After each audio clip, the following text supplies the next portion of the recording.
Voilà, je suis actuellement au Cercle des Nageurs de Marseille où j'attends Clément Mignon qui ne devrait pas tarder à arriver.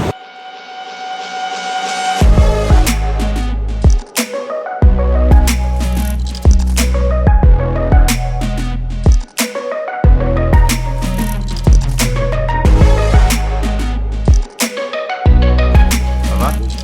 La forme?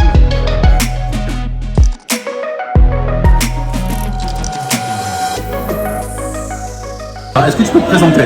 Alors, moi c'est Clément, D'accord. Clément Mignon, donc je suis nageur, Ok.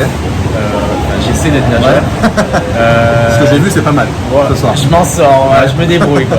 Je m'entraîne au Cercle des Nageurs de Marseille, D'accord. depuis là je crois que c'est ma 6e, peut-être même 7e année maintenant, je ne sais pas exactement. Avec le relais, tu es vice-champion olympique 2016 à Rio, C'est ça. champion du monde en grand bassin en 2015, champion du monde petit bassin en 2014, 2 fois champion d'Europe 2014-2016. En individuel, tu es le 3e champion d'Europe en 2016. Ouais. Tu as été éliminé en demi donc au JO 2016. Tu es 7e au dernier championnat du monde en Corée du Sud, vice-champion de France 2019, derrière Medine était là, vice-champion de France 2016. Et tu es champion de France 2019 du 50 mètres nage libre, Ouais. en 21-93. Ta meilleure performance en indiv, en 100 mètres nage libre, c'est 48,01. C'est ça. Derniers Jeux Olympiques, avec ce temps-là, tu aurais été 5e.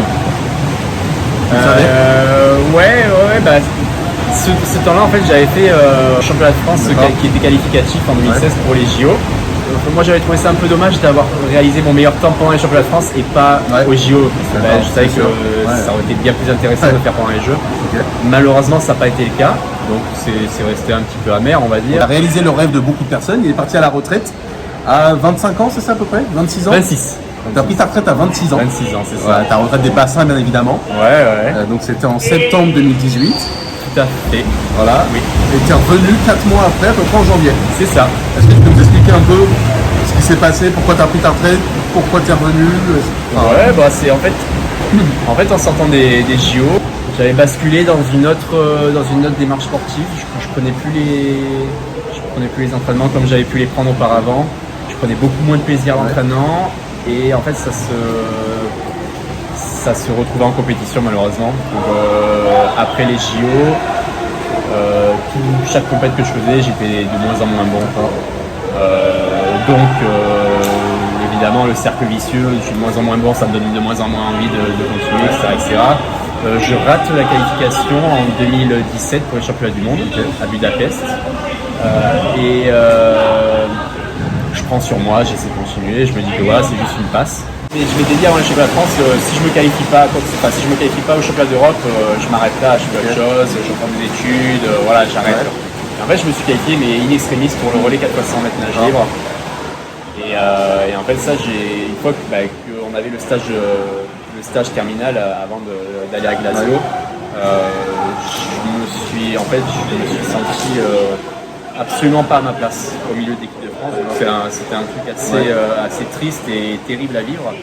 Parce qu'en fait, je voyais tout le monde autour qui se préparait pour leur course, ils voulaient tout bien faire, et moi j'étais un putain de touriste. Et en fait, ça m'avait fait vachement mal personnellement, parce qu'en fait, je me sentais pas à ma place. Je savais que j'avais pas ma place parce qu'au final, j'avais fait un temps nul. C'est le cas de dire par rapport à ce que j'avais pu faire auparavant, j'étais à plus d'une seconde de ce que j'étais meilleur, tu vois. Je nageais parce que voilà, j'étais qualifié, il fallait quand même assumer ma qualification en équipe de France. Et j'espérais au fond qu'il y ait un petit peu de magie qui se passe et que je sorte un bon chrono lors du relais. Évidemment, on n'est pas dans un conte de fées. J'ai fait un temps encore plus merdique que le reste de la saison. Le relais n'est même pas passé en finale. C'était atroce. Donc j'ai pris beaucoup sur moi et en fait après ça je me suis dit ça sert à rien. Ça fait 2 ans que je galère, je prends pas de plaisir. Je change de vie. Donc je me suis barré, je suis allé sur Montpellier. J'ai attaqué une école d'informatique parce que j'adore ça. Et je voulais vraiment, je veux bosser là-dedans. Et les semaines passent, les mois passent.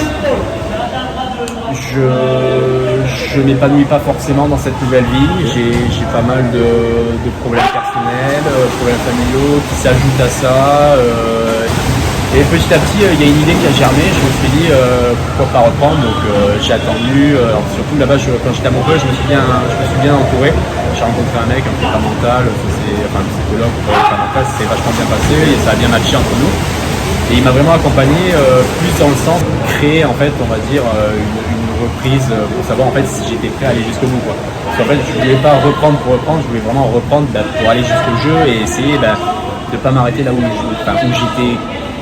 m'étais arrêté auparavant. 3 mois, ça a complètement basculé en fait. En fait, quand tu fais pas grand chose à la journée et que tu es sur les bureaux, enfin les bancs de l'école, tu as le temps de réfléchir en fait. Tu cogites vraiment pas mal. Et en fait, c'est souvent là où, quand tu es dans des phases de ta vie qui t'es mal en fait. Alors, voilà, j'étais vraiment pas bien à ce moment-là. Et en fait, c'est souvent à ce moment-là où tu es le plus lucide, quoi. En fait, depuis que j'ai repris, donc en janvier dernier, c'était quasiment la première fois depuis que je nageais que je nage déjà que pour moi et pas pour faire plaisir à quelqu'un ou pour quelqu'un, blablabla. Et voilà, et là je sais que c'est mon choix et en fait ça m'a vraiment motivé à attaquer, à mettre les bouchées doubles et tout, quoi. Comment se passe le comeback? Tu disais, tu te sens vraiment bien dans l'eau, du plaisir à chaque entraînement. Ouais. Là, la saison dernière, c'était génial, quoi. Je me suis vraiment plu du début à la fin. Elle était assez courte par rapport aux autres. J'ai fait 6 mois de saison, donc c'était rapide. Mais non, vraiment un pur délice du début à la fin. Les sensations qui sont revenues vachement vite. Même en muscu, on va dire c'est pas ma spécialité. Genre je suis pas le plus massif des nageurs non plus, mais j'ai fait mes meilleurs poids sur différents ateliers. Alors que c'est des trucs que j'avais jamais fait auparavant. Et là en 2 mois, même en 1 mois, genre j'étais déjà beaucoup plus forme. Et c'était juste en fait le fait d'être content d'être là et de m'épanouir en fait dans cette vie. Pour une fois j'avais choisi pour moi.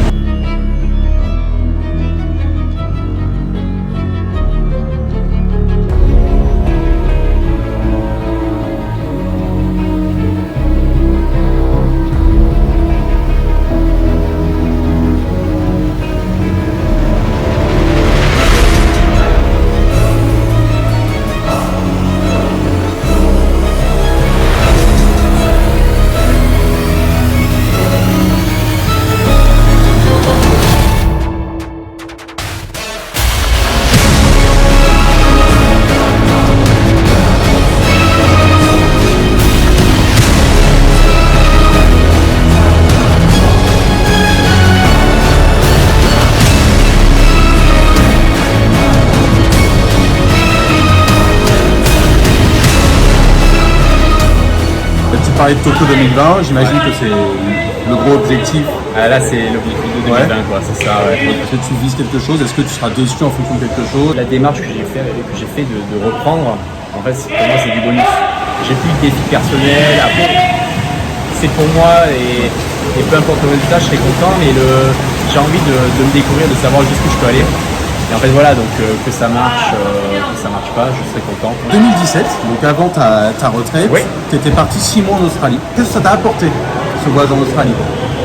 Autant au niveau mental, physique, dans l'entraînement, comment t'es revenu en France? Je suis revenu fatigué. Ils étaient costauds sur les entraînements, ils étaient costauds. Mais en soi non, une bonne bouffée d'air frais, j'en avais besoin. Malheureusement ça n'a pas suffi. Parce que ça n'a pas marché derrière et ça a enchaîné. Mais en soi, c'était vraiment une découverte. Donc en fait, ça relance un peu la machine. Tu sais, genre tu arrives dans un nouveau monde, tu découvres des nouveaux partenaires d'entraînement. Donc tu sais, c'est un peu genre tout nouveau. Ça donne envie, quoi. Donc tu as envie de persévérer là-dedans. Après, elle n'a malheureusement pas porté ses fruits. Mais pour rien au monde, je le regretterais. Je vais te parler un peu d'actualité. La natation a une nouvelle compétition. Donc l'ISL, c'est ça, qui regroupe actuellement 8 équipes. 4 aux États-Unis, 4 en Europe, si j'ai bien compris, à travers des meetings, dans le but de promouvoir un peu plus la natation. Qu'est-ce que tu penses de l'ISL? Il y a pas mal de nageurs et nageuses français qui sont dans les équipes. Est-ce que c'est quelque chose qui pourrait te dire dans les mois à venir? Alors déjà c'est une super bonne chose pour la natation. Ça peut pas faire de mal d'avoir des ligues, on va dire, parallèles à la FINA. Ça fait vivre, ça fait évoluer les choses, ça fait changer les choses. Un grand pas dans la bonne direction pour, pas forcément pour le sport en général, mais pour la natation. Moi, ça m'intéresserait. J'avais eu une proposition pour intégrer une équipe quand j'ai repris en janvier dernier. Mais le truc, c'est que je sortais de 2 ans dégueulasses. Je me suis dit, les mecs s'ils me recrutent, ils vont me payer au lance-pierre. Et après, juste après les championnats du monde, où j'avais très bien nagé, j'étais content et j'avais bien reprogressé. Je m'étais dit franchement il y a moyen d'éclater quoi. Ouais. Et malheureusement l'équipe qui m'avait contacté, ils avaient déjà recruté quelqu'un d'autre. Il y a aussi un objectif lucratif. La natation, c'est pas un sport, on va dire, comme le football, qui veut payer des millions d'euros. Je veux juste savoir comment toi tu t'en sors. Est-ce que tu as des sponsors qui t'aident? Est-ce que la Fédé paye tes déplacements, ce genre de choses? On veut savoir si tu as un job à côté. Je connais pas beaucoup de nageurs qui bossent. La journée type, c'est ça, genre t'es entre 7h30 et 8h au bord du bassin, tu finis de nager vers 10h à 10h30, tu reprends l'après-midi, soit pour la PPG, donc la peau et compagnie, soit pour la muscu. On reprend vers 15h45 ou 16h. Ensuite, on est dans l'eau vers 17h et tu finis vers 18h30, 19h, tu vois. Ça laisse pas le temps. C'est compliqué. J'ai eu la chance à un moment, c'était l'année olympique. Je suis rentré dans le collectif, c'était le pacte de performance. Et l'État qui avait mis en place un truc pour les sportifs. Et c'était auprès d'entreprises partenaires du pacte de performance. Ça permettait à ces entreprises de recruter des sportifs. J'avais travaillé chez Digitic. Voilà, donc c'était à Marseille, donc c'était super cool. 4 heures, une fois par le mercredi, tu vois. Quand j'étais pas en déplacement, quand j'étais pas en compète, quand j'étais en stage ou quoi, tu vois. Donc après, c'est sûr, genre ça, c'est hyper bien payé. Si tu là où j'étais mieux payé qu'un médecin, tu vois. Et après, au final, mon salaire, c'était genre 1200, tu vois. Donc c'était. Je peux pas cracher dessus, évidemment, c'est quand même vachement intéressant. Donc c'était une aide conséquente lors de la prépa olympique. J'avais aussi eu la chance d'avoir un autre contrat avec le pacte de performance, donc moi j'ai eu la chance d'en avoir deux carrément. J'avais un contrat d'image avec Escota, donc Vinci.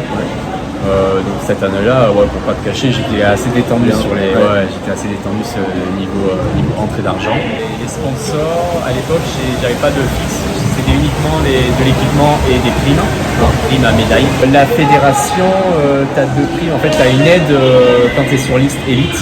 Donc c'est pour la natation, c'est assez chaud d'être en liste élite.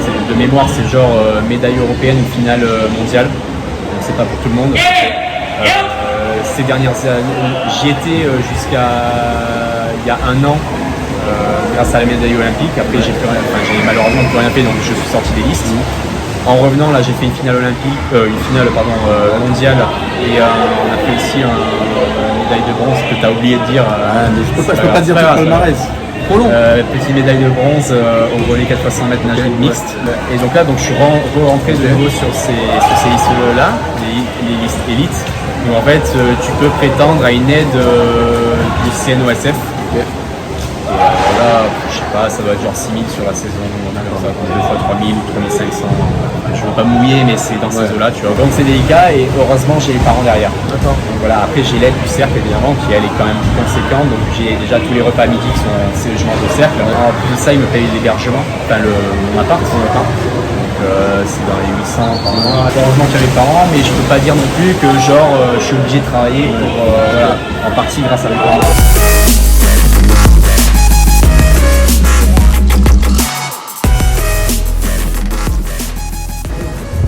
C'est parti à l'eau avec Clément Mignon. Ok. C'est parti dans l'eau.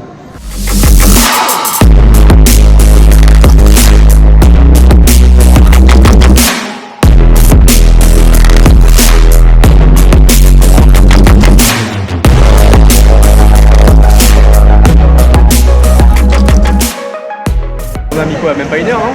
Ouais, même pas, je crois. Pas trop mort? T'es pas mort? Non, c'est vraiment facile. Voilà. La vitesse facile, tranquillou quoi. Tu parlais de l'après-carrière, est-ce que tu as une idée? Est-ce que tu veux reprendre l'informatique après la carrière? Ouais, bah là en fait, c'est là-dessus où j'ai un peu progressé personnellement, c'est qu'en gros, je vois pas la natation comme un bloc qui prendrait toute ma vie. Et donc en fait, maintenant, je fais beaucoup plus de choses à côté. Je suis bien plus épanoui et notamment vis-à-vis d'un potentiel futur job. Hors natation, qu'est-ce que tu fais en milieu informatique? Est-ce que tu as d'autres hobbies? Tu fais d'autres sports? Ciné, séries, des conneries comme ça. Un garçon normal. Voilà. Voilà. On a l'impression que les sportifs ils ont pas la même vie au final. Ouais, non, clairement, les sorties entre potes, ça aussi, bah, ça c'est. Ça me fait rire parce que genre, Julien, le coach, la saison dernière, il aimait pas trop. Je sors beaucoup plus, mais je m'épanouis beaucoup plus. En soi, tu vois, c'est vrai, mais avant j'étais un peu frustré en mode bah putain, je fais que nager, ma jeunesse, je passe à côté, tu vois. Au final, bah, force est de constater que bah, au final, ça marchait voire beaucoup mieux que ce que je faisais avant, tu vois. On dit toujours que le village olympique c'est quelque chose qui les sportifs ils sont entre eux, on sait pas ce qui se passe. Est-ce que tu peux nous dire quelque chose est-ce que c'est vrai ce qui se passe dans les villages olympiques? Ok. Non, mais ouais, bah, après à Rio, ça m'avait fait pas mal rire parce que bah, là, j'avais eu de mes yeux, tu vois, comment dire ça. Tu sais, il y a les chiffres un peu qui circulent en mode ouais, il y a eu, il y a genre eu 250 000 capotes. Pour l'avoir vu de mes yeux, alors les capotes, bah, en fait, quand tu passes, t'en prends une poignée, tu vois. Ouais. Et cette poignée que j'ai vue, qui était mon colocataire de chambre, bah, elle a pas bougé d'un coup de la semaine, tu vois. Donc elles sont décomptées. Eh bien évidemment. Peut-être pas utilisées. Évidemment. Okay. Pour la peine, moi j'en ai ramené une en France, tu vois. Histoire de dire, regarde, c'est une capote des jeux, tu vois, genre elle était belle, tu vois. Mais non, en soi, non. Il se passe des choses. Il se passe beaucoup de choses. Okay. Mais après, en soi, non, pas plus comme le parc. Ouais, pas plus que le parc, ouais, je sais pas, peut-être un peu. Est-ce que tu préfères avoir un record du monde dans une des disciplines, 50 mètres nage libre, 100 mètres nage libre, ou être champion olympique? Alors, ça c'était mon père qui me l'avait fait quand j'étais gamin. Genre, je lui avais posé cette question et en fait, c'est vrai, ça m'avait marqué. C'est qu'en gros, un record du monde, c'est éphémère. Théoriquement, évidemment. Les records, c'est fait pour être battu. Ouais. Sauf que quand tu es champion olympique, tu l'as vu. Donc, je préfère le champion olympique. Okay, c'est tout ce qu'on te souhaite dans moins d'un an. Plein de bonnes choses. Et on espère que Tokyo, tu seras champion olympique. Tu reviendras me voir quand je serai champion avec plaisir, c'est noté. Hein. Ça marche. Quand tu auras le melon. Non, ça arrivera pas. T'en fais pas, tu peux. C'est bon? Ouais, allez. Merci.